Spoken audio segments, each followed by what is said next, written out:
राजनीति से काम तक, अपराध से अंजाम तक, खेत से खलियान तक, खिलाड़ी से मैदान तक, सितारों से आसमान तक, पल पल बदलती देश और दुनिया की हर खबर पीएन न्यूज लाइव पर। पीएन न्यूज लाइव, आपकी आवाज। अनेकता में एकता हमारे देश की पहचान। गंगवार भारतीय भाषा समिति, शिक्षा मंत्रालय, भारत सरकार तथा हिंदी एवं आधुनिक भारतीय भाषा विभाग, महात्मा गांधी काशी विद्यापीठ वाराणसी द्वारा आयोजित भारतीय भाषाओं के अंतर संबंध एवं हिंदी भाषा में शोध के नए धरातल विषयक 3 दिवसीय राष्ट्रीय कार्यशाला के दूसरे दिन प्रथम सत्र में माननीय चीनी एवं गन्ना राज्य मंत्री श्री संजय सिंह गंगवार ने कहा कि कुलपति प्रोफेसर आनंद कुमार त्यागी ने कहा कि भारतीय भाषाओं में संवाद का कायम रखना हमारे समय, समाज और राष्ट्र के लिए अति महत्वपूर्ण है। भारतीय भाषाओं में ध्वनि विज्ञान की दृष्टि से काफी समानता है। दुनिया में जितनी भी भाषाएं हैं, उन सब का उद्भव व विकास कहीं न कहीं भारत भूमि से ही हुआ है। साहित्यकार होने के नाते केवल हम साहित्य तक ही सीमित न रहकर भारतीय भाषाओं के जड़ तक जाएं और उस पर शोध परख कार्य करें, जिसमें टेक्नोलॉजी हमारी मददगार है। विभागाध्यक्ष प्रोफेसर निरंजन सहाय ने कहा कि भाषिक विभिन्नता के बावजूद भारत की भाषाओं में गहरा अंतर संबंध है। विषय वस्तु, शैली, व्याकरणीय तत्वों की समानता जैसे अनेक पहलू हैं, जिनकी खोजबीन इस कार्यशाला में जारी है। कविता के बिना समाज में सद्भाव जीवित नहीं रह सकता है। साहित्य समाज में सद्भाव को एक पीढ़ी से दूसरी पीढ़ी तक पहुँचाने का सहज तरीका है। उन्होंने कहा कि जब भाषा पर बात हो रही है तो उनकी अंतर वस्तु को ना भूलें। कबीर को याद करते हुए कहा कि आज जरूरत है पूरी दुनिया को काशी बनाने की। काशी ज्ञान, संस्कृति और भाषा का प्रचार के केंद्र के रूप में दिखाई पड़ता है। संस्कृत का कोई भी कवि एक भाषीय नहीं है। यही कारण है कि लोक उसे बचाते आया है। लोक उसे ही बचाता है जिसमें न्याय की भावना होती है। यह महत्वपूर्ण बातें प्रोफेसर बजरंग बिहारी तिवारी ने अपनी बात रखते कहीं। आप हिंदी विभाग देश बंधु कॉलेज नई दिल्ली के अध्यक्ष पद पर आसीन हैं। भाषा पर बात करते हुए हिंदी विभाग वसंत महिला महाविद्यालय राजघाट की अध्यक्षा प्रोफेसर वंदना झा ने कहा कि जब हम अपनी भाषीय विरासत को टटोलेंगे तभी हम अपने सांस्कृतिक विरासत को जान पाएंगे। अपने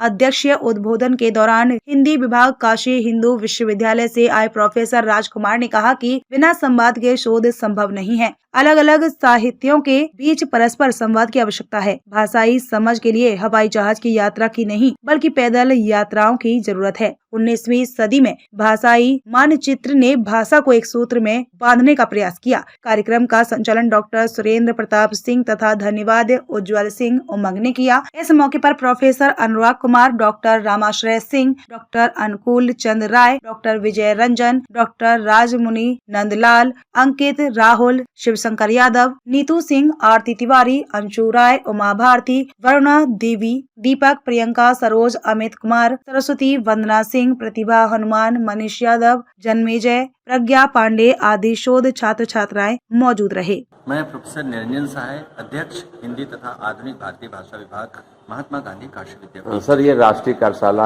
आज दूसरा दिन है।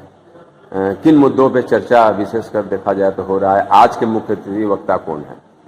कल हम लोगों ने जो चर्चा की थी, दक्षिण भारत की जो भाषाएं हैं, विशेषकर तमिल, तेलुगु, मलयालम, कन्नड़, उनका हिंदी से क्या रिश्ता है, इस पर एक पूर्व पीठिका तैयार की गई थी। लेकिन कार्यशाला की जो सबसे खास बात यह होती है कि हम अपने विद्यार्थियों को कितना दीक्षित कर पाते हैं, यानी अपने विद्यार्थियों को जो ज्ञान का अगाध सागर है उससे कौन से मोती चुनकर लाते हैं, जिससे उनकी सोच समझ की दशा बदलती है या उनके चिंतन की दशा बदलती है, जिससे निश्चित रूप से आने वाला अकादमिक संसार प्रभावित होता है, साहित्य की दिशा और दशा प्रभावित होती है। तो आज के कार्यक्रम की सबसे खास यह बात होगी कि NCERT के डॉक्टर नीलकंठ कुमार जी हैं, जो कि वहाँ पर एसोसिएट प्रोफेसर के पद पर कार्यरत हैं, जिनके पास कार्यशालाओं के आयोजन का अच्छा खासा अनुभव है, जो देश के विभिन्न हिस्सों में भाषा और साहित्य संबंधी कार्यशालाएं आयोजित करते हैं। उनके द्वारा कार्यशाला आयोजित होगी, जिसमें विद्यार्थियों के द्वारा लिखकर, पढ़कर और साथ ही सुनकर बोलने का जो कौशल हासिल किया जाता है, वह लक्ष्य हासिल किया जाएगा। पहले वाले सत्र में डॉक्टर प्रोफेसर बजरंग बिहारी तिवारी दिल्ली विश्वविद्यालय से पधारे हैं, प्रोफेसर राजकुमार काशी हिंदू विश्वविद्यालय से पधारे हैं। प्रोफेसर राजकुमार इस अर्थ में विशिष्ट हैं कि उन्होंने विदेश में अनेक स्थानों पर पूरे भारतीय साहित्य के अध्ययन अध्यापन का काम किया है। प्रोफेसर राजकुमार ने हमारे कार्यक्रम में आने की अनुमति दी है, यह सुंदर बात है। इसी तरह से प्रोफेसर बजरंग बिहारी तिवारी ने कथा देश में भारत की सभी भाषाएं जो हैं उसमें साहित्यिक विकास की जो दशा और दिशा है उस पर लंबे समय से वो कॉलम लिख रहे हैं। तो प्रोफेसर बजरंग बिहारी तिवारी दिल्ली विश्वविद्यालय से आए हैं, वो भी हमें समृद्ध करेंगे। प्रोफेसर वंदना झा हमारे साथ हैं। वंदना झा साहित्य की जो पूर्वोत्तर की भाषाएं हैं, यानी गारो है, खासी है, असमिया है, बांग्ला है, उन भाषाओं और मैथिली के साथ ही उन भाषाओं और हिंदी का क्या रिश्ता है, इस पर अपने व्याख्यान को देंगी और इन सब से अर्जित जो ज्ञान की राशि होगी उससे प्रशिक्षण दिया जाएगा विद्यार्थियों को। आज के कार्यक्रम की सबसे सुंदर बात यह है कि माननीय मंत्री गंगवार जी भी यहाँ पधार रहे हैं। गंगवार जी का जो संदेश है वह हमें मिलने जा रहा है। काशी तमिल संगमम के अवसर पर भारतीय भाषाओं का जो सह अस्तित्वपूर्ण विकास की दशा और दिशा है उसमें माननीय मंत्री जी गन्ना और चीनी के जो मंत्री जी हैं, राज्य मंत्री जी हैं माननीय गंगवार जी, वो आएंगे हमारे बीच। माननीय संजय सिंह गंगवार जी और माननीय कुलपति जी भी यानी प्रोफेसर आनंद कुमार त्यागी सर भी हमारे साथ रहेंगे।